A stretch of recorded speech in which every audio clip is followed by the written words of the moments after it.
ਸਤਿ ਸ਼੍ਰੀ ਅਕਾਲ। ਤੁਸੀਂ ਦੇਖ ਰਹੇ ਹੋ ਪੰਜਾਬ ਮੇਲ ਯੂਐਸਏ ਟੀਵੀ। ਮੇਰਾ ਨਾਮ ਜਤਿੰਦਰ ਸਿੰਘ ਖਹਿਰਾ। ਖਬਰਾਂ ਦੇ ਇਸ ਬੁਲੇਟਿਨ 'ਚ ਤੁਹਾਡਾ ਸਵਾਗਤ ਹੈ। ਨਿਗਾਹ ਮਾਰਦੇ ਹਾਂ ਜੋੜਵੀਆਂ ਖਬਰਾਂ ਤੇ। ਲੰਬੀ 'ਚ ਕਿਸਾਨਾਂ ਤੇ ਲਾਠੀਚਾਰਜ, 100 ਤੋਂ ਵੱਧ ਕਿਸਾਨਾਂ ਤੇ ਮਾਮਲੇ ਦਰਜ। ਬਿਜਲੀ ਮੰਤਰੀ ਨੇ ਪਾਵਰਕਾਮ ਦੇ ਮੁੱਖ ਦਫ਼ਤਰ 'ਚ ਅਚਨਚੇਤ ਪਹੁੰਚ ਕੇ ਕੀਤੀ ਚੈਕਿੰਗ। ਪੰਜਾਬ ਮੰਡੀ ਬੋਰਡ ਦੇ ਚੇਅਰਮੈਨ ਲਾਲ ਸਿੰਘ ਨੇ ਦਿੱਤਾ ਅਹੁਦੇ ਤੋਂ ਅਸਤੀਫਾ। ਨਵਜੋਤ ਸਿੰਘ ਸਿੱਧੂ ਦਾ ਸ਼ਕਤੀ ਪ੍ਰਦਰਸ਼ਨ, ਸਾਬਕਾ ਵਿਧਾਇਕ ਤੇ ਕਰ ਲੁਧਿਆਣਾ 'ਚ ਕੀਤੀ ਮੀਟਿੰਗ। ਲੰਬੀ 'ਚ ਨਾਇਬ ਤਹਿਸੀਲਦਾਰ ਨੂੰ ਬੰਦੀ ਬਣਾਉਣ ਖਿਲਾਫ ਸੂਬੇ 'ਚ ਮਾਲ ਵਿਭਾਗ ਦੇ ਅਮਲੇ ਵੱਲੋਂ ਅਣਮਿੱਥੇ ਸਮੇਂ ਦੀ ਹੜਤਾਲ ਸ਼ੁਰੂ। ਕੇਸ ਰੱਦ ਕਰਾਉਣ ਲਈ ਮਜੀਠੀਆ ਸੁਪਰੀਮ ਕੋਰਟ ਪਹੁੰਚੇ। ਪੰਜਾਬ ਸਰਕਾਰ ਵੱਲੋਂ ਕਣਕ ਦੀ ਖਰੀਦ ਨੀਤੀ ਜਾਰੀ। ਤੇ ਹੁਣ ਖਬਰਾਂ ਵਿਸਥਾਰ ਨਾਲ।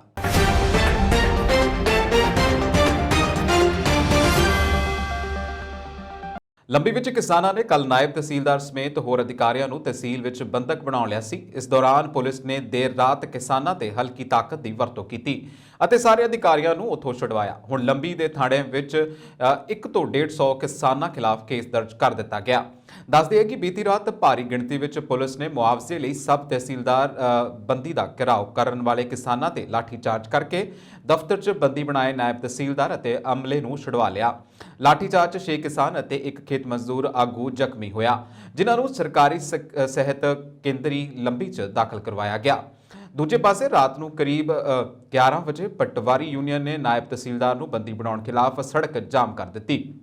ਕੱਲ ਦੁਪਹਿਰ ਕਿਸਾਨਾਂ ਵੱਲੋਂ ਦਫ਼ਤਰ 'ਚ ਨਾਇਬ ਤਹਿਸੀਲਦਾਰ, 3 ਪਟਵਾਰੀ, 3 ਕਲਰਕ ਅਤੇ 2 ਆਪਰੇਟਰ ਅਤੇ ਡਰਾਈਵਰ ਸਮੇਤ 10 ਜਣੇ ਦਫ਼ਤਰ 'ਚ ਘੇਰ ਲਏ ਸਨ। ਭਾਰਤੀ ਕਿਸਾਨ ਯੂਨੀਅਨ ਏਕਤਾ ਜ਼ਿਲ੍ਹਾ ਮਾਨਸਾ ਦੇ ਪ੍ਰਧਾਨ ਰਾਮ ਸਿੰਘ ਭੈਣੀ ਬਾਗਾ ਨੇ ਦੱਸਿਆ ਕਿ ਕੱਲ ਜਥੇਬੰਦੀ ਦੀ ਅਗਵਾਈ ਵਿੱਚ ਸੈਂਕੜੇ ਕਿਸਾਨਾਂ ਵੱਲੋਂ ਲੰਬੀ ਦੇ ਤਹਿਸੀਲਦਾਰ ਦਾ ਘਿਰਾਓ ਕੀਤਾ ਹੋਇਆ ਸੀ, ਜਿੱਥੇ ਪੁਲਿਸ ਵੱਲੋਂ ਕਿਸਾਨਾਂ ਤੇ ਅੱਧੀ ਰਾਤ ਨੂੰ ਲਾਠੀ ਚਾਰਜ ਕੀਤਾ ਗਿਆ, ਜਿਸ ਨਾਲ ਕਈ ਕਿਸਾਨ ਫੱਟੜ ਹੋ ਗਏ। ਦੂਜੇ ਪਾਸੇ ਪੁਲਿਸ ਨੇ ਲਾਠੀ ਚਾਰਜ ਦੇ ਦੋਸ਼ਾਂ ਨੂੰ ਨਕਾਰਿਆ ਹੈ।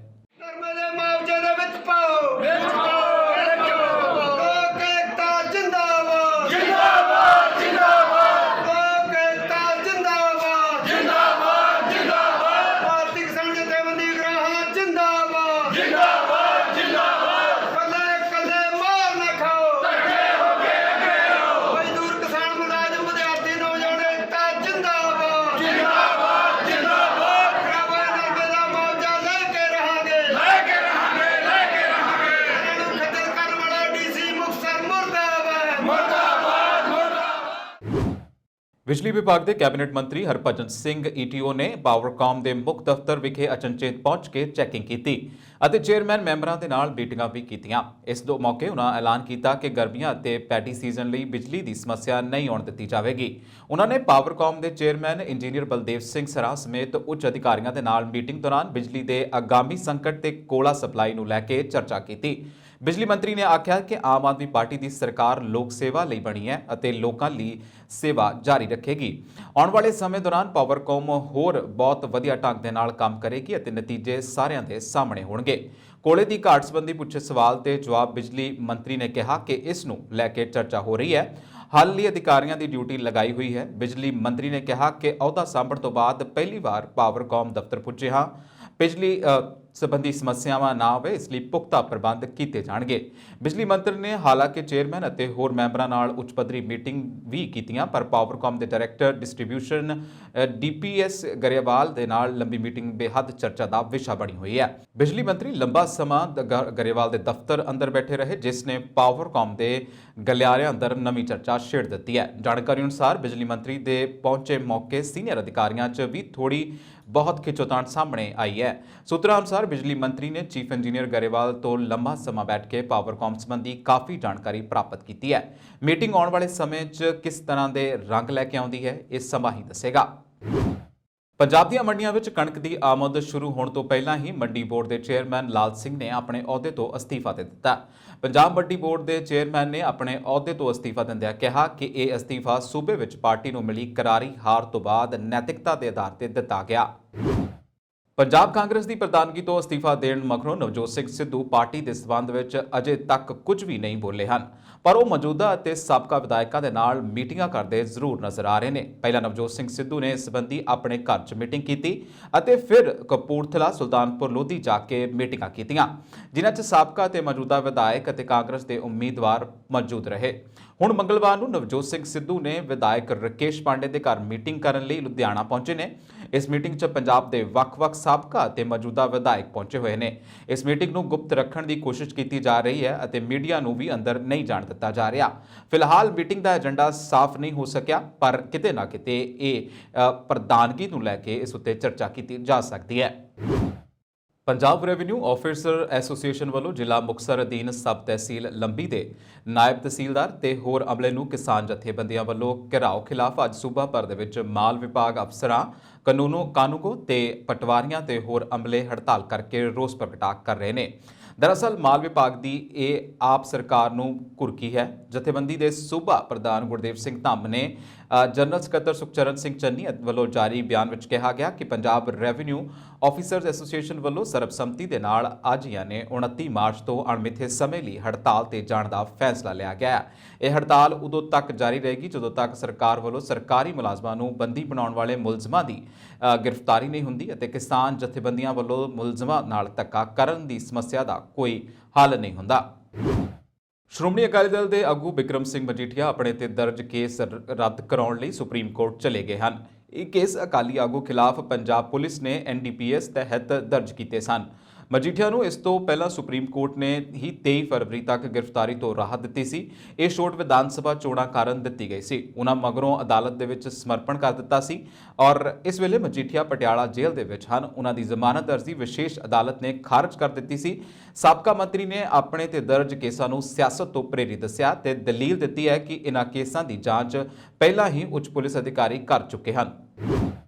ਪੰਜਾਬ ਸਰਕਾਰ ਨੇ ਅੱਜ ਵਰ੍ਹਾ 2022-23 ਲਈ ਕਣਕ ਦੀ ਖਰੀਦ ਦੀ ਨੀਤੀ ਜਾਰੀ ਕਰ ਦਿੱਤੀ ਹੈ, ਜਿਸ ਅਨੁਸਾਰ ਭਾਰਤੀ ਖੁਰਾਕ ਨਿਗਮ ਐਤਕੀ ਪੰਜਾਬ 'ਚੋਂ 12.60% ਕਣਕ ਖਰੀਦੇਗਾ। ਪਿਛਲੇ ਵਰ੍ਹਿਆਂ 'ਚ ਭਾਰਤੀ ਖੁਰਾਕ ਨਿਗਮ ਵੱਲੋਂ ਨਾਮਾਤਰ ਖਰੀਦ ਕੀਤੀ ਜਾ ਰਹੀ ਸੀ।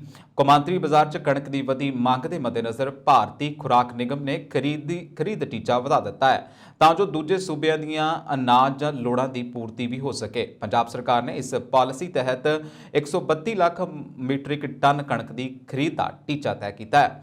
ਖੁਰਾਕ ਸਿਵਲ ਸਪਲਾਈਜ਼ ਅਤੇ ਖਪਤਕਾਰ ਮਾਮਲੇ ਵਿਭਾਗ ਵੱਲੋਂ ਅੱਜ ਹੀ ਜਾਰੀ ਪਾਲਿਸੀ ਅਨੁਸਾਰ ਸੂਬਾਈ ਖਰੀਦ ਏਜੰਸੀਆਂ 'ਚੋਂ ਸਭ ਤੋਂ ਵੱਧ ਪਨਗ੍ਰੇਨ 25.50% ਕਣਕ ਖਰੀਦ ਕਰੇਗੀ, ਜਦੋਂ ਕਿ ਮਾਰਕਫੈਡ 24% ਕਣਕ ਦੀ ਖਰੀਦ ਕਰੇਗੀ।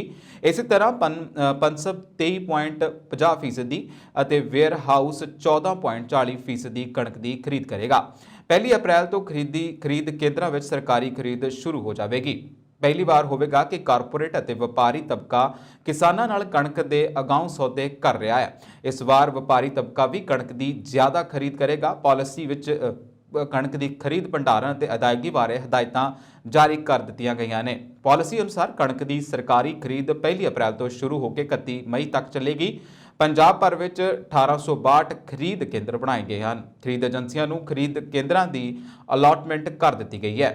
ਕਣਕ ਦੀ ਖਰੀਦ ਐਤਵਾਰ ਅਤੇ ਬਾਕੀ ਛੁੱਟੀਆਂ ਵਾਲੇ ਦਿਨ ਵੀ ਹੋਵੇਗੀ। ਖਰੀਦ ਨਾਲ ਜੁੜੇ ਮੁਲਾਜ਼ਮਾਂ ਅਤੇ ਅਧਿਕਾਰੀਆਂ ਦੀਆਂ ਸਭ ਛੁੱਟੀਆਂ ਖਰੀਦ ਦੇ ਸੀਜ਼ਨ ਦੌਰਾਨ ਰੱਦ ਕਰ ਦਿੱਤੀਆਂ ਗਈਆਂ ਨੇ। ਪਾਲਿਸੀ ਅਨੁਸਾਰ ਕਣਕ ਦੀ ਖਰੀਦ ਲਈ ਕਿਸਾਨਾਂ ਦੇ ਭੌਂ ਵੇਰਵਾ ਅਤੇ ਮੌਜੂਦਾ ਫਸਲ ਦੀ ਗਿਰਦਾਵਰੀ ਦੇ ਵੇਰਵੇ ਸਰਕਾਰੀ ਪੋਰਟਲ ਤੇ ਅਪਲੋਡ ਹੋਣੇ ਯਕੀਨੀ ਨੇ ਔਰ ਆੜਤੀਏ ਬੋਲੀ ਲੱਗਣ ਤੋਂ ਪਹਿਲਾਂ ਇਹ ਵੇਰਵੇ ਅਪਲੋਡ ਕਰਨੇ ਉਹਨਾਂ ਦੇ ਲਈ ਵੀ ਯਕੀਨੀ ਨੇ। ਕਿਸਾਨਾਂ ਵੱਲੋਂ ਲਿਆਂਦੀ ਫਸਲ ਦਰਜ ਕੀਤੀ ਭੂਮੀ ਅਤੇ ਗਿਰਦਾਵਰੀ ਦੇ ਅਨੁਪਾਤ ਵਿੱਚ ਵੀ ਜ਼ਰੂਰ ਦਰਜ ਹੋਣੀ ਚਾਹੀਦੀ ਹੈ। ਖਰੀਦ ਏਜੰਸੀਆਂ ਵੱਲੋਂ 30 ਅਪ੍ਰੈਲ ਤੱਕ ਮੰਡੀਆਂ ਵਿੱਚ ਸਟਾਫ ਦੀ ਨਿਯੁਕਤੀ ਦਾ ਕੰਮ ਮੁਕੰਮਲ ਕੀਤਾ ਜਾਵੇਗਾ। ਫਸਲ ਦੀ ਰੋਜ਼ਾਨਾ ਬੋਲੀ ਦਾ ਸਮਾਂ 10 ਵਜੇ ਤੋਂ ਸ਼ਾਮ 6 ਵਜੇ ਤੱਕ ਤੈਅ ਕੀਤਾ ਗਿਆ। ਜੇ ਕਿਸੇ ਢੇਰੀ ਦੀ ਬੋਲੀ ਨਹੀਂ ਲਗਾਈ ਜਾਂਦੀ ਤਾਂ ਬੋਲੀ ਨਾ ਲਗਾਏ ਜਾਣ ਦਾ ਕਾਰਨ ਵੀ PG ਰਜਿਸਟਰ ਵਿੱਚ ਦੇਣਾ ਲਾਜ਼ਮੀ ਹੋਵੇਗਾ। ਇਸੇ ਤਰ੍ਹਾਂ ਬਾਰਦਾਨਾ ਕਾਮਨ ਪੂਲ ਵਿੱਚ ਰੱਖਿਆ ਜਾਣਾ ਹੈ ਅਤੇ ਕਿਸੇ ਵੀ ਮੰਡੀ ਨੂੰ 1 ਦਿਨ ਤੋਂ ਵੱਧ ਦਾ ਬਾਰਦਾਨਾ ਨਹੀਂ ਦਿੱਤਾ ਜਾਵੇਗਾ। ਖਰੀਦ ਕੇਂਦਰਾਂ 'ਚੋਂ ਫਸਲ ਦੀ ਚੁਕਾਈ 72 ਘੰਟਿਆਂ ਦੇ ਵਿੱਚ ਹੋਵੇਗੀ ਅਤੇ ਕਿਸਾਨਾਂ ਨੂੰ ਵੇਚੀ ਫਸਲ ਦੀ ਅਦਾਇਗੀ ਆਨਲਾਈਨ ਹੋਵੇਗੀ। ਖਰੀਦੀ ਗਈ ਕਣਕ ਨੂੰ ਭੰਡਾਰ ਕਰਨ ਬਾਰੇ ਵੀ ਦਿਸ਼ਾ ਨਿਰਦੇਸ਼ ਜਾਰੀ ਕਰ ਦਿੱਤੇ ਗਏ ਨੇ। ਜਾਣਕਾਰੀ ਅਨੁਸਾਰ ਭਾਰਤੀ ਖੁਰਾਕ ਨਿਗਮ ਨੇ ਵੀ ਇਸ ਵਾਰ ਯੋਜਨਾ ਬਣਾਈ ਹੈ ਕਿ ਖਰੀਦ ਕੇਂਦਰਾਂ 'ਚੋਂ ਸਿੱਧਾ ਹੀ ਅਨਾਜ ਰੇਲਵੇ ਰੈਕ ਵਿੱਚ ਲੋਡ ਕਰ ਦਿੱਤਾ ਜਾਵੇਗਾ। ਖਰੀਦ ਕੇਂਦਰਾਂ 'ਚੋਂ ਫਸਲ ਦੀ ਚੁਕਾਈ 72 ਘੰਟਿਆਂ ਦੇ ਵਿੱਚ ਹੋਵੇਗੀ ਅਤੇ ਕਿਸਾਨਾਂ ਨੂੰ ਵੇਚੀ ਫਸਲ ਦੀ ਅਦਾਇਗੀ ਆਨਲਾਈਨ ਹੋਵੇਗੀ। ਖਰੀਦੀ ਗਈ ਕਣਕ ਨੂੰ ਭੰਡਾਰ ਕਰਨ ਬਾਰੇ ਵੀ ਦਿਸ਼ਾ ਨਿਰਦੇਸ਼ ਜਾਰੀ ਕੀਤੇ ਗਏ ਨੇ। ਜਾਣਕਾਰੀ ਅਨੁਸਾਰ ਭਾਰਤੀ ਖੁਰਾਕ ਨਿਗਮ ਨੇ ਇਸ ਵਾਰ ਯੋਜਨਾ ਬਣਾਈ ਹੈ ਕਿ ਖਰੀਦ ਕੇਂਦਰਾਂ 'ਚੋਂ ਸਿੱਧਾ ਹੀ ਅਨਾਜ ਰੇਲਵੇ ਦੇ ਵਿੱਚ ਲੋਡ ਕਰ ਦਿੱਤਾ ਜਾਵੇਗਾ।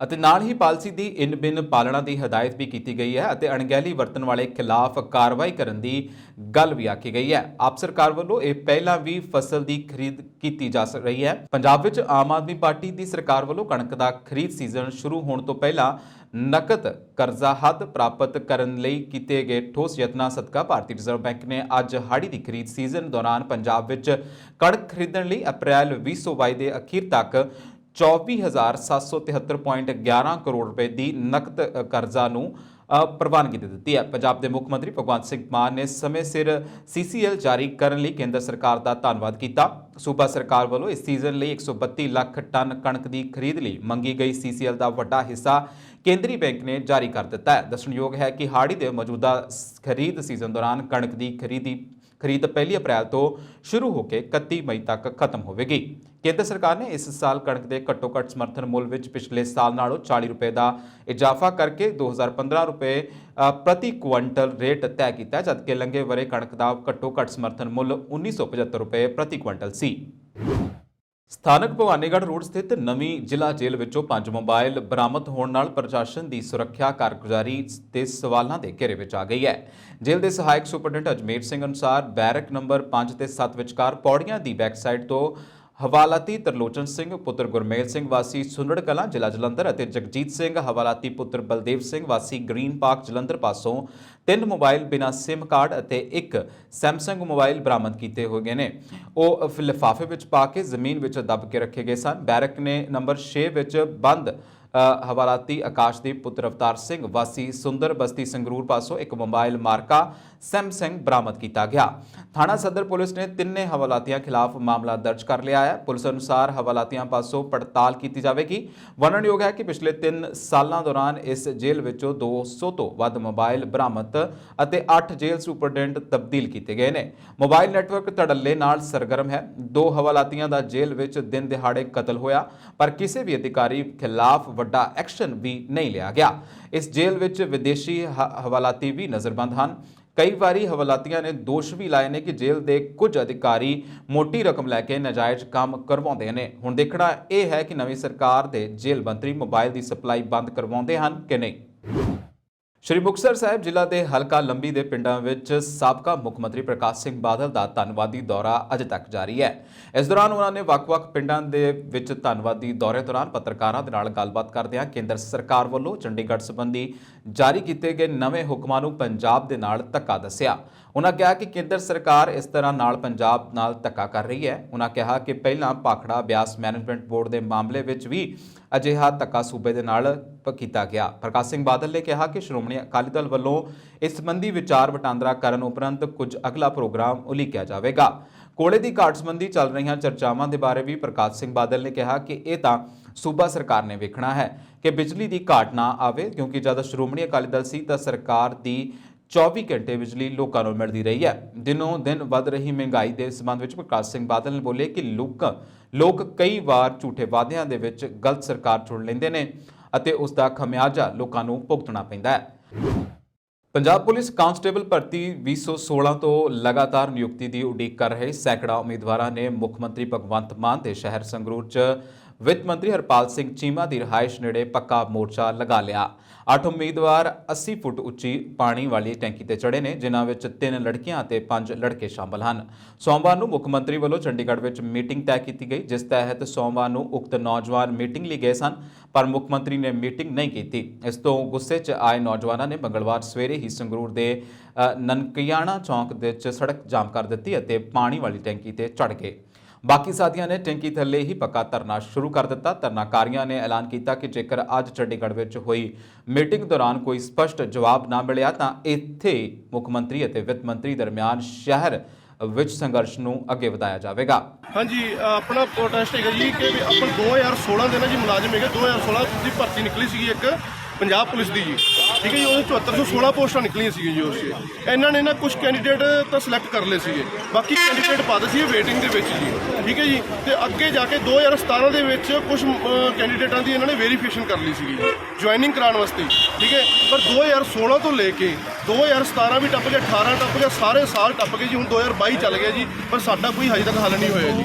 ਪਰ ਐਂਡ ਫੈਂਡ ਜਾ ਕੇ ਕੀ ਹੋਇਆ ਜੀ, ਬਾਦਲਾ ਸਰਕਾਰ ਵੀ ਸੀਗੀ ਜੀ, ਉਹ ਕੋਈ ਹੱਲ ਨਹੀਂ ਕੀਤਾ, ਕਾਂਗਰਸ ਸਰਕਾਰ ਆਈ, ਕੋਈ ਹੱਲ ਨਹੀਂ ਕੀਤਾ, ਸਿਰਫ ਇੱਕ ਮਿੱਠੀ ਗੋਲੀ ਦਿੱਤੀ ਜੀ।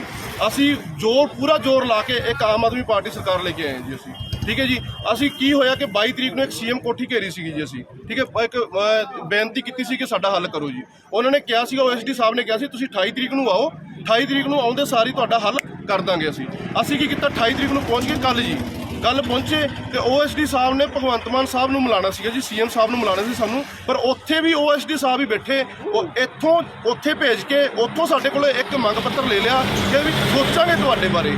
ਦੇਖੋ ਜੀ, ਬਹੁਤ ਸੋਚ ਲਿਆ ਬਾਕੀ ਸਰਕਾਰਾਂ ਨੇ, ਤੁਸੀਂ ਸਾਡੇ ਬਾਰੇ ਐਵੇਂ ਨਾ ਕਰੋ, ਐਵੇਂ ਲਾਰੇ ਲੱਪੇ ਨਾ ਲਾਓ, ਠੀਕ ਹੈ, ਤੇ ਸਾਨੂੰ ਸਿਲੈਕਟ ਕਰੋ ਜੀ। ਕਦੋਂ ਸੰਗਰੂਰ ਮਿਲੇ ਸੀ, ਕਿੱਥੇ ਮਿਲੇ ਸੀਗੇ? ਕੱਲ ਸੰਗਰੂਰ ਨਹੀਂ ਮਿਲੇ ਜੀ, ਸਾਨੂੰ ਚੰਡੀਗੜ੍ਹ ਮਿਲੇ ਜੀ, ਪਰ ਉਹਨਾਂ ਨੇ ਅੱਜ ਦਾ ਫਿਰ ਅਸੀਂ ਕੱਲ ਕੀ ਕੀਤਾ, ਫਿਰ ਇੱਥੇ ਪ੍ਰੋਟੈਸਟ ਕੀਤਾ ਜੀ, ਅੱਕ ਕੇ ਪ੍ਰੋਟੈਸਟ ਕੀਤਾ, ਨਾਨਕੀ ਚੌਕ ਅਸੀਂ ਜਾਮ ਕੀਤਾ ਜੀ ਕੱਲ, ਠੀਕ ਹੈ। ਫਿਰ ਸਾਨੂੰ ਕਿਹਾ ਕਿ ਵੀ ਕੋਈ ਗੱਲ ਨਹੀਂ, ਤੁਸੀਂ 11 ਵਜੇ ਆ ਜਾਓ, ਤੁਸੀਂ 29 ਤਰੀਕ ਨੂੰ ਅੱਜ ਦੀ ਡੇਟ 'ਚ ਕਿ 11 ਵਜੇ ਆ ਜਾਓ, ਅਸੀਂ ਤੁਹਾਡਾ ਹੱਲ ਕਰਾਂਗੇ, ਕੋਈ ਗੱਲ ਨਹੀਂ, ਆ ਜਾਓ। ਹੁਣ ਮੁੰਡੇ ਗਏ ਆ ਜੀ, ਸਾਨੂੰ ਮਾਣ ਆ, ਭਗਵੰਤ ਮਾਨ ਸਾਹਿਬ ਨੀਵਾਂ ਨਾ ਕਰਾ ਦਿਓ, ਭਗਵੰਤ ਮਾਨ ਸਾਹਿਬ ਸਾਨੂੰ ਮਾਣ ਹੈਗਾ ਤੁਹਾਡੇ ਤੇ ਕਿ ਤੁਸੀਂ ਸਾਡਾ ਹੱਲ ਕਰੋਗੇ, ਸਾਡਾ ਹੱਲ ਜ਼ਰੂਰ ਕਰੋਗੇ ਤੁਸੀਂ। 11 ਵਜੇ ਦੀ ਮੀਟਿੰਗ ਹੈਗੀ ਆ। ਕਿੰਨੇ ਪੈਂਡਿੰਗ ਰਹਿੰਦੇ ਹੋ ਤੁਸੀਂ? ਪੈਂਡਿੰਗ ਜੀ ਵੱਧ ਤੋਂ ਵੱਧ ਮੁੰਡਾ ਜੀ 1000-1200 ਮੁੰਡਾ ਜੀ, ਵੱਧ ਤੋਂ ਵੱਧ ਜੀ। ਇਹਨਾਂ ਦੀ 2000 ਵੈਕੈਂਸੀ ਖਾਲੀ ਪਈ ਹੈ ਜੀ, ਸਾਨੂੰ ਸਿਲੈਕਟ ਨਹੀਂ ਕਰ ਰਹੇ। ਨਵੀਂ ਭਰਤੀ ਵੀ ਕਰ ਰਹੇ ਨੇ? ਹਾਂਜੀ, ਨਵੀਂ ਭਰਤੀ ਵੀ ਕਰ ਰਹੇ ਜੀ, ਨਵੀਂ ਭਰਤੀ ਕਰ ਰਹੇ, ਪੁਰਾਣੀਆਂ ਭਰਤੀਆਂ ਪੈਂਡਿੰਗ ਪਈਆਂ ਜੀ, 6-6 7 ਸਾਲ ਹੋ ਗਏ ਜੀ, ਸਾਰੇ ਬੇਰੁਜ਼ਗਾਰ ਹੈਗੇ ਜੀ, ਸਾਰੇ ਬੇਰੁਜ਼ਗਾਰ। ਓਕੇ।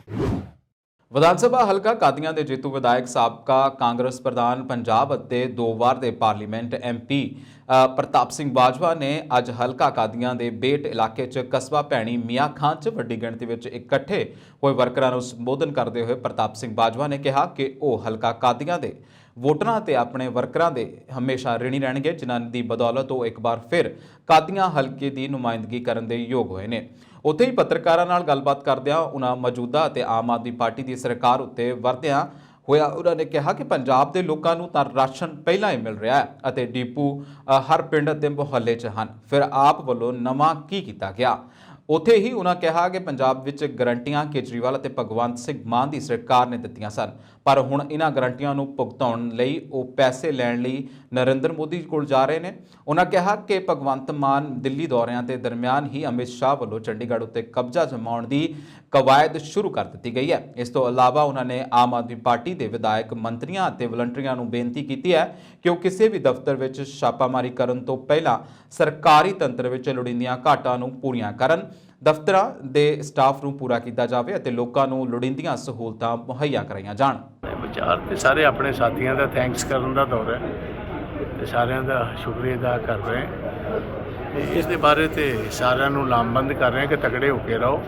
ਮੌਜੂਦਾ ਸਰਕਾਰ ਜਿਹੜੀ ਹੈ, ਅਸੀਂ ਆਹ ਤਾਂ ਮਹੀਨੇ 'ਚ ਹੀ ਵੇਖ ਲਿਆ ਕਿ ਇਹਨਾਂ ਕੋਲ ਕੋਈ ਸਿਰ ਪੈਰ ਹੀ ਨਹੀਂ ਹੈ ਸਰਕਾਰ ਦਾ।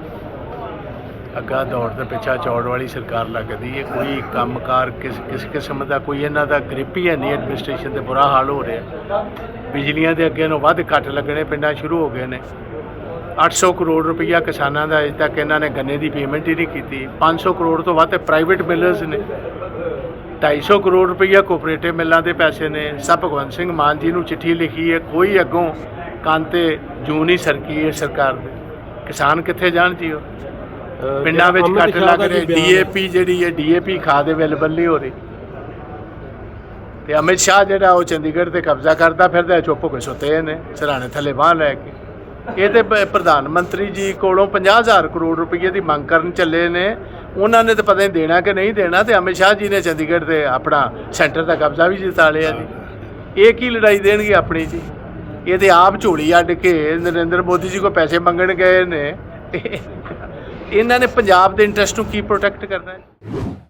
ਪਲਾਤੂ ਕਾਂਗਰਸੀ ਵਿਧਾਇਕ ਸੁਖਪਾਲ ਸਿੰਘ ਖਹਿਰਾ ਨੇ ਭਾਜਪਾ ਦੀ ਕੇਂਦਰ ਸਰਕਾਰ ਵੱਲੋਂ ਚੰਡੀਗੜ੍ਹ ਤੇ ਪੰਜਾਬ ਦਾ ਹੱਕ ਖੋਣ ਦੇ ਫੈਸਲੇ ਦੀ ਸਖਤ ਨਿਖੇਧੀ ਕੀਤੀ ਹੈ। ਖਹਿਰਾ ਨੇ ਕਿਹਾ ਕਿ ਚੰਡੀਗੜ੍ਹ ਪੰਜਾਬ ਦਾ ਹੈ ਅਤੇ ਇਹ ਇੱਕ ਤਰਫਾ ਫੈਸਲਾ ਨਾ ਸਿਰਫ ਸੰਘਵਾਦ ਦੇ ਸਿੱਧਾ ਹਮਲਾ ਹੈ, ਸਗੋਂ ਕੇਂਦਰ ਸ਼ਾਸਿਤ ਪ੍ਰਦੇਸ਼ ਤੇ ਪੰਜਾਬ ਦੇ 60% ਕੰਟਰੋਲ ਤੇ ਵੀ ਹਮਲਾ ਹੈ।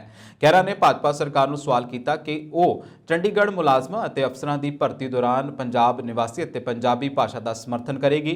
ਉਹਨਾਂ ਕਿਹਾ ਕਿ ਇਹ ਕੇਂਦਰ ਸਰਕਾਰ ਵੱਲੋਂ ਕੀਤਾ ਗਿਆ ਧੋਖਾ ਹੈ। ਉਹਨਾਂ ਮੁੱਖ ਮੰਤਰੀ ਭਗਵੰਤ ਮਾਨ ਨੂੰ ਅਪੀਲ ਕੀਤੀ ਕਿ ਉਹ ਭਾਜਪਾ ਸਰਕਾਰ ਵੱਲੋਂ ਚੰਡੀਗੜ੍ਹ ਦੇ ਮੁਲਾਜ਼ਮਾਂ ਤੇ ਕੇਂਦਰੀ ਨਿਯਮਾਂ ਨੂੰ ਇੱਕ ਪਾਸੜ ਢੰਗ ਨਾਲ ਲਾਗੂ ਕਰਨ ਦੀ ਕੋਸ਼ਿਸ਼ ਲਈ ਕੀਤੇ ਜਾ ਰਹੇ ਘੋਰ ਵਿਤਕਰੇ ਦੇ ਮੁੱਦੇ ਨੂੰ ਹੋਰ ਜ਼ੋਰਦਾਰ ਢੰਗ ਦੇ ਨਾਲ ਉਠਾਉਣ। ਖਹਿਰਾ ਨੇ ਕਿਹਾ ਕਿ ਮਾਨ ਨੂੰ ਇਸ ਦੇ ਸਪਸ਼ਟ ਅਤੇ ਸਖਤ ਸਟੈਂਡ ਲੈਣਾ ਚਾਹੀਦਾ ਹੈ, ਕਿਉਂਕਿ ਇਸ ਕਦਮ ਦੇ ਨਾਲ ਚੰਡੀਗੜ੍ਹ ਤੇ ਪੰਜਾਬ ਦਾ ਦਾਅਵਾ ਕਮਜ਼ੋਰ ਹੋਵੇਗਾ। ਨਵਜੋਤ ਸਿੰਘ ਸਿੱਧੂ ਸੀਗੇ, ਹੀ ਵਾਸ ਨਾਟ ਐਨ ਇਲੈਕਟਿਡ ਪਰਸਨ। ਜਦੋਂ ਉਹ ਮਿਨਿਸਟਰ ਬਣ ਗਏ ਨੇ ਤਾਂ ਜਿਹੜਾ ਇੱਕ ਕਨਫਲਿਕਟ ਆਫ ਇੰਟਰਸਟ ਹੈ ਜਿਹੜਾ ਉਹ ਉਹਨਾਂ ਨੇ ਤੁਰੰਤ ਬੰਦ ਕਰ ਦਿੱਤਾ ਸੀਗਾ, ਔਰ ਜਦ ਤੱਕ ਜਦੋਂ ਕਾਂਗਰਸ ਦੇ ਮਿਨਿਸਟਰ ਬਣੇ ਉਹਨਾਂ ਨੇ ਜਿਹੜੇ ਕੰਟਰੈਕਟ ਵਗੈਰਾ ਸਾਰੇ ਕੈਂਸਲ ਕਰ ਦਿੱਤੇ। ਸਵਾਲ ਇਹ ਨਹੀਂ ਹੈਗਾ ਕਿ ਆਪਣੀ ਪ੍ਰਾਈਵੇਟ ਜ਼ਿੰਦਗੀ 'ਚ ਬੰਦਾ ਕੀ ਕਰਦਾ, ਇੱਧਰ ਅੱਗ ਲੱਗੀ ਪਈ ਆ, ਉਧਰ ਉਹਨੂੰ ਮਾਡਲਿੰਗ ਚੇਤੇ ਆ ਰਹੀ ਆ ਵੀ ਤੁਸੀਂ ਕੀ ਸਪੋਰਟ ਕਰਦੇ ਹੋ ਉਹਦੀ ਕਿ ਮਾਡਲਿੰਗ ਕਰਨੀ ਚਾਹੀਦੀ ਪੰਜਾਬ ਨੂੰ ਛੱਡ ਕੇ? ਤੁਸੀਂ ਦੱਸ ਦਿਓ, ਮੈਨੂੰ ਜਵਾਬ ਦਿਓ ਨਾ ਇਸ ਗੱਲ ਦਾ। ਇਹ ਰੋਜ਼ਗਾਰ ਥੋੜ੍ਹਾ ਹੈਗਾ ਜੀ ਮੈਡਮ, ਉਹਨੂੰ ਰਾਜ ਸਭਾ ਦੀ ਤਨਖਾਹ ਮਿਲਦੀ ਹੈ, ਫਿਰ ਛੱਡ ਦੇਵੇ ਰਾਜ ਸਭਾ ਦੀ, ਪਹਿਲਾਂ ਮਾਡਲਿੰਗ ਕਰ ਲਵੇ ਚੰਗੀ ਤਰ੍ਹਾਂ। ਦੇਖੋ, ਮੈਂ ਪਹਿਲੇ ਦਿਨ ਤੋਂ ਕਿਹਾ ਸੀਗਾ ਕਿ ਜਿਹੜਾ ਵੀ ਫੈਸਲਾ ਕੋਈ ਆਮ ਆਦਮੀ ਪਾਰਟੀ ਦੀ ਸਰਕਾਰ ਠੀਕ ਕਰੇਗੀ ਅਸੀਂ ਸਵਾਗਤ ਕਰਾਂਗੇ, because we are not here to condemn just for the purpose of condemnation, not here to oppose just that we have to oppose everything. ਉਹਨਾਂ ਨੇ ਪਹਿਲਾਂ 122 ਬੰਦਿਆਂ ਦੀ ਸਿਕਿਉਰਿਟੀ ਪੋਲੀਟੀਕਲ ਆਦਮੀਆਂ ਦੀ ਲਈ ਕਰਟੇਲ ਕੀਤੀ, ਅਸੀਂ ਸਵਾਗਤ ਕੀਤਾ। ਹਾਲਾਂਕਿ ਉਹਦੇ 'ਚ ਫਲੋ ਆ, ਜਿਹੜੇ ਆਫਸਰਸ ਨੇ ਜਿਹੜੇ ਚੰਡੀਗੜ੍ਹ ਦੇ ਰਾਜਧਾਨੀ 'ਚ ਬੈਠੇ ਨੇ 5-4 ਕਿਲੋਮੀਟਰ ਜਾਂਦੇ ਨੇ, ਇੱਕ ਜਿਪਸੀ ਅੱਗੇ ਲਾਈ ਹੁੰਦੀ, ਇੱਕ ਜਿਪਸੀ ਪਿੱਛੇ ਲਾਈ ਹੁੰਦੀ, ਜਾਂਦੇ ਕਿੱਥੇ ਨੇ? ਸੈਕਟਰੀਏਟ ਜਾਂ ਪੁਲਿਸ ਹੈਡਕੁਆਟਰਸ, ਸਭ ਤੋਂ ਮਹਿਫੂਜ਼ ਥਾਵਾਂ ਦੇ ਉੱਤੇ। ਇਸ ਕਰਕੇ ਜੇ ਪੋਲੀਟੀਕਲ ਆਦਮੀਆਂ ਦੀ ਸਿਕਿਉਰਿਟੀ ਕੱਟੀ, ਉਹਨਾਂ ਦੀ ਵੀ ਕੱਟੋ, that will save you much more in the financial side of it. ਔਰ ਦੂਸਰਾ, ਉਹਨਾਂ ਨੇ ਅੱਛਾ ਫੈਸਲਾ ਕੀਤਾ ਕਿ ਵਨ ਪੈਨਸ਼ਨ, ਮਲਟੀਪਲ ਪੈਨਸ਼ਨ ਬੰਦ ਕੀਤੀ। ਸਭ ਤੋਂ ਪਹਿਲਾਂ ਮੈਂ ਸਵਾਗਤ ਕੀਤਾ, ਕਿਉਂਕਿ ਮੈਂ ਸਮਝਦਾ ਕਿ ਮਲਟੀਪਲ ਪੈਨਸ਼ਨ ਦਾ ਕੋਈ ਰੋਲ ਨਹੀਂ ਹੈ, ਲੋੜ ਨਹੀਂ ਹੈਗੀ। ਇੱਕ ਪੈਨਸ਼ਨ, ਲੇਕਿਨ ਇੱਕ ਪੈਨਸ਼ਨ ਜਿਹੜੀ ਆ, ਕੁਝ MLAs ਨੇ ਬਹੁਤ ਗਰੀਬ ਹੁੰਦੇ ਨੇ, ਔਰ ਕੁਝ ਲੋਕਾਂ ਨੂੰ ਐਂ ਲੱਗਦਾ ਕਿ MLA ਤੇ ਪੋਲੀਟੀਕਲ ਤਾਂ ਕੁਝ ਕਰਦੇ ਨਹੀਂ ਹੈ, ਤਾਂ ਸਿਰਫ ਉੱਦੇ ਘੁੰਮਦੇ ਫਿਰਦੇ ਨੇ। ਇਹ ਲਾਈਫ ਟਾਈਮ ਇਸ਼ੂ ਆ। ਮੇਰੇ ਜ਼ਿੰਦਗੀ ਦੇ 25 ਸਾਲ ਪੋਲੀਟਿਕਸ ਵਿੱਚ ਲੰਘੇ ਨੇ। ਮੈਂ ਕਿਹੜਾ ਕੋਈ ਵਪਾਰ ਦੁਕਾਨ ਕੀਤੀ ਆ, ਮੈਂ ਕਿਹੜਾ ਕੋਈ ਹੋਰ ਧੰਦਾ ਕੀਤਾ, ਮੈਂ ਕਿਹੜਾ ਕੋਈ IPS IAS ਅਫਸਰ ਬਣਿਆ। Therefore, one legitimate pension which should be respectable. Delhi ਦਾ ਸਿਹਤ ਮਾਡਲ ਪੰਜਾਬ ਵਿੱਚ ਵੀ ਲਾਗੂ ਹੋਵੇਗਾ। ਇਸ ਲਈ ਹੁਣ ਆਮ ਆਦਮੀ ਪਾਰਟੀ ਦੀ ਸਰਕਾਰ ਸੂਬੇ ਭਰ ਦੇ ਵਿੱਚ 16,000 ਮੁਹੱਲਾ ਕਲੀਨਿਕ ਸਥਾਪਿਤ ਕਰੇਗੀ। ਇਸ ਤੋਂ ਇਲਾਵਾ ਰਾਜ ਦੇ ਹਰ ਵਸਨੀਕ ਨੂੰ ਸਿਹਤ ਕਾਰਡ ਮਿਲੇਗਾ। ਇਸ ਦਾ ਐਲਾਨ ਸਿਹਤ ਅਤੇ ਮੈਡੀਕਲ ਸਿੱਖਿਆ ਮੰਤਰੀ ਡਾਕਟਰ ਵਿਜੇ ਸਿੰਗਲਾ ਨੇ ਸੋਮਵਾਰ ਨੂੰ ਪਟਿਆਲਾ ਵਿਖੇ ਇੱਕ ਸਾਲਾਨਾ ਸਮਾਗਮ ਨੂੰ ਸੰਬੋਧਨ ਕਰਦਿਆਂ ਕਿਹਾ। ਇੱਕ ਮੀਡੀਆ ਅਦਾਰੇ ਮੁਤਾਬਕ ਡੈਂਟਲ ਕਾਲਜ ਪਟਿਆਲਾ ਵਿਖੇ ਕਰਵਾਏ ਸਾਲਾਨਾ ਸਮਾਗਮ ਦੌਰਾਨ ਸਿਹਤ ਮੰਤਰੀ ਨੇ ਸੂਬੇ ਵਿੱਚ ਜਲਦ ਹੀ 16,000 ਮੁਹੱਲਾ ਕਲੀਨਿਕ ਸਥਾਪਿਤ ਕਰਨ ਦੀ ਗੱਲ ਕਹੀ ਹੈ। ਇਸ ਮੌਕੇ ਮੰਤਰੀ ਨੇ ਨਾਲ ਕਰਮਵਾਰ ਪਟਿਆਲਾ ਸ਼ਹਿਰੀ ਅਤੇ ਦਿਹਾਤੀ ਦੇ ਵਿਧਾਇਕ ਅਜੀਤਪਾਲ ਸਿੰਘ ਕੋਹਲੀ ਅਤੇ ਡਾਕਟਰ ਬਲਬੀਰ ਸਿੰਘ ਵੀ ਮੌਜੂਦ ਰਹੇ ਸਨ। ਡਾਕਟਰ ਵਿਜੇ ਸਿੰਗਲਾ ਖੁਦ ਇੱਕ ਡੈਂਟਲ ਸਰਜਨ ਹਨ ਅਤੇ ਉਹ ਸਰਕਾਰੀ ਡੈਂਟਲ ਕਾਲਜ ਪਟਿਆਲਾ ਦੇ ਸਾਬਕਾ ਵਿਦਿਆਰਥੀ ਹਨ ਅਤੇ ਉਹਨਾਂ ਕਿਹਾ ਕਿ ਸਰਕਾਰ ਜਲਦ ਹੀ ਪਟਿਆਲਾ ਅਤੇ ਅੰਮ੍ਰਿਤਸਰ ਦੇ 2 ਸਰਕਾਰੀ ਡੈਂਟਲ ਕਾਲਜਾਂ ਵਿੱਚ ਫੈਕਲਟੀ ਦੀ ਭਰਤੀ ਕਰੇਗੀ। ਸਿੱਖਿਆ ਦੀ ਗੁਣਵੱਤਾ ਦੇ ਨਾਲ ਸਮਝੌਤਾ ਨਹੀਂ ਕੀਤਾ ਜਾ ਰਿਹਾ, ਕਿਉਂਕਿ 59 ਅਸਾਮੀਆਂ ਦੇ ਮੁਕਾਬਲੇ ਸਿਰਫ 10 ਤੇ 11 ਫੈਕਲਟੀ ਮੈਂਬਰ ਹਨ। ਅਸੀਂ ਜਲਦ ਹੀ ਸਰਕਾਰੀ ਡੈਂਟਲ ਕਾਲਜਾਂ ਦੇ ਵਿੱਚ ਫੈਕਲਟੀ ਅਤੇ ਸਿਵਲ ਹਸਪਤਾਲਾਂ ਵਿੱਚ ਮੈਡੀਕਲ ਅਫਸਰਾਂ ਦੀ ਭਰਤੀ ਕਰਾਂਗੇ। ਸਿਹਤ ਮੰਤਰੀ ਨੇ ਕਿਹਾ ਕਿ ਪੇਂਡੂ ਸਿਹਤ ਸੰਭਾਲ ਵਿੱਚ ਸੁਧਾਰ ਕਰਨ ਤੋਂ ਇਲਾਵਾ ਸਰਕਾਰੀ ਮੈਡੀਕਲ ਕਾਲਜਾਂ ਵਰਗੇ ਤੀਜੇ ਦਰਜੇ ਦੇ ਸਿਹਤ ਸੰਭਾਲ ਸੰਸਥਾਵਾਂ ਵਿੱਚ ਵੀ ਮਦਦ ਅਤੇ ਸੁਧਾਰ ਦੀ ਲੋੜ ਹੋਵੇ। ਹੁੰਦੇ ਆ ਜੋ ਇਮੋਸ਼ਨਲ ਪਲ ਹੈ। ਮੈਂ ਕਾਫੀ ਦੇਰ ਬਾਅਦ ਬਿਲਡਿੰਗ ਸਾਰੇ ਆਪਣੇ ਕਾਲਜ ਚ ਆਇਆ, ਆਲਮਾ ਮੈਟਰ ਜਿੱਥੇ ਪੜ੍ਹ ਕੇ ਮੈਂ ਆਪਣੇ ਪੈਰਾਂ ਤੇ ਖੜਾ ਹੋਇਆ। ਬੜੀ ਖੁਸ਼ੀ ਹੋ ਰਹੀ ਹੈ, ਬੜਾ ਇੱਕ ਅਨੁਭਵ, ਇੱਕ ਵੱਖਰਾ ਨਜ਼ਾਰਾ। ਮੇਰੇ ਸਾਰੇ ਦੋਸਤ, ਮੇਰੇ ਕਲਾਸਮੇਟ ਮਿੱਤਰ ਆਏ, ਸਾਡੇ ਟੀਚਰ ਆਏ, ਬੜਾ ਵਧੀਆ ਲੱਗਿਆ। ਇਕੱਲੇ ਡੈਂਟਲ ਕਾਲਜ ਲਈ ਨਹੀਂ, ਸਾਰੇ ਪੰਜਾਬ ਦੀਆਂ ਸਿਹਤ ਸੇਵਾਵਾਂ ਨੂੰ ਵਧੀਆ ਕਰਨ ਲਈ ਅਸੀਂ ਆਲਰੇਡੀ ਪ੍ਰੋਸੈਸ ਸਟਾਰਟ ਕਰਤਾ। ਜੋ ਰਿਕਰੂਟਮੈਂਟ ਹੈ ਉਹ ਕਰਾਂਗੇ, ਕਿਉਂਕਿ ਫੈਕਲਟੀ ਦੀ ਬੜੀ ਵੱਡੀ ਘਾਟ ਹੈ, ਡਾਕਟਰ ਸਾਹਿਬਾਨ ਦੀ, ਪੈਰਾਮੈਡੀਕਲ ਸਟਾਫ ਦੀ, ਔਰ ਇਕਵਿਪਮੈਂਟ ਮਟੀਰੀਅਲ। ये सारा आज बैठ के डिस्कस कराएंगे और जिहड़ी जरूरत हुई बहुत जल्दी उन्होंने पूरा करेंगे। दवाओं की बहुत कमी है हॉस्पिटल में, मरीजों को दवाई नहीं मिल पाती पूरी। वो भी मिलेगा। पिछले लंबे समय से इन लोगों ने कुछ ध्यान ही नहीं दिया, इसीलिए तो 3 करोड़ लोगों ने आज पंजाब में ये इनकलाब आया और आज हम सभी लोग एक साथ बदल कर। ਅਮਰੀਕਾ ਦੇ ਰੱਖਿਆ ਵਿਭਾਗ ਪੈਂਟਾਗਨ ਨੇ ਕਿਹਾ ਕਿ ਉਹ ਪੂਰਬੀ ਯੂਰਪ ਵਿੱਚ ਉੱਤਰੀ ਐਟਲਾਂਟਿਕ ਸੰਗਠਨ ਦੀ ਯਾਨੀ ਕਿ ਨਾਟੋ ਸੁਰੱਖਿਆ ਨੂੰ ਮਜ਼ਬੂਤ ਕਰਨ ਲਈ ਇਲੈਕਟ੍ਰੋਨਿਕ ਯੁੱਧ ਵਿੱਚ ਮਾਹਰ 6 ਜਲ ਸੈਨਾ ਦੇ ਜਹਾਜ਼ ਤੈਨਾਤ ਕਰ ਰਿਹਾ ਹੈ। ਇਸ ਤੋਂ ਇਲਾਵਾ ਅਮਰੀਕਾ ਪੂਰਬੀ ਯੂਰਪ ਦੇ ਵਿੱਚ ਕਰੀਬ 240 ਮਰੀਨਾਂ ਨੂੰ ਤੈਨਾਤ ਕਰ ਰਿਹਾ ਹੈ। ਪੈਂਟਾਗਨ ਦੇ ਬੁਲਾਰੇ ਜੋਹਨ ਕਰੀਬੀ ਨੇ ਕਿਹਾ ਕਿ ਵਾਸ਼ਿੰਗਟਨ ਸੂਬੇ ਵਿੱਚ ਚੱਲ ਰਹੇ ਸੈਨਾ ਅੱਡੇ ਵਿਡਬੇ ਆਈਲੈਂਡ ਦੇ ਸਥਿਤ EA-18G ਗਰੋਲਰ ਜਹਾਜ਼ ਸੋਮਵਾਰ ਨੂੰ ਜਰਮਨੀ ਦੇ ਪੈਂਟਾਗਨ ਦੇ ਬੁਲਾਰੇ ਜੋਹਨ ਕੈਰੀਬੀ ਨੇ ਕਿਹਾ ਕਿ ਵਾਸ਼ਿੰਗਟਨ ਸੂਬੇ ਵਿੱਚ ਜਲ ਸੈਨਾ ਅਤੇ ਅੱਡੇ ਵਿਡਬੇ ਆਈਲੈਂਡ ਦੇ ਸਥਿਤ 18 ਜੀ ਗਰੋਲਰ ਜਹਾਜ਼ ਸੋਮਵਾਰ ਨੂੰ ਸਪਾਟ ਗੈਲੇਲਮ ਹਵਾਈ ਅੱਡੇ ਤੇ ਪਹੁੰਚਣਗੇ, ਜਿੱਥੇ ਉਹ ਤੈਨਾਤ ਕੀਤੇ ਜਾਣਗੇ। ਪੈਂਟਾਗਨ ਦੇ ਬੁਲਾਰੇ ਅਨੁਸਾਰ ਇਨ੍ਹਾਂ ਜਹਾਜ਼ਾਂ ਦੀ ਵਰਤੋਂ ਯੂਕਰੇਨ ਯੁੱਧ ਵਿੱਚ ਨਹੀਂ ਕੀਤੀ ਜਾਵੇਗੀ। ਇਸ ਦੌਰਾਨ ਇੱਕ ਸੀਨੀਅਰ ਅਮਰੀਕੀ ਰੱਖਿਆ ਅਧਿਕਾਰੀ ਨੇ ਨਾਮ ਗੁਪਤ ਰੱਖਣ ਦੀ ਸ਼ਰਤ ਤੇ ਅੰਦਰੂਨੀ ਅਮਰੀਕੀ ਖੂਫੀਆ ਮੁਲਾਂਕਣ ਤੇ ਚਰਚਾ ਕਰਦੇ ਹੋਏ ਕਿਹਾ ਕਿ ਯੂਕਰੇਨ ਵਿੱਚ ਜ਼ਮੀਨੀ ਪੱਧਰ ਤੇ ਸਥਿਤੀ ਵਿੱਚ ਬਹੁਤ ਘੱਟ ਬਦਲਾਅ ਆਇਆ ਹੈ। ਇਹ ਸੀ ਹੁਣ ਤੱਕ ਦੀਆਂ ਖਬਰਾਂ। ਤੁਸੀਂ ਦੇਖਦੇ ਰਹੋ ਪੰਜਾਬ ਮੇਲ USA TV। ਮੈਨੂੰ ਦਿਓ ਆਗਿਆ। ਧੰਨਵਾਦ।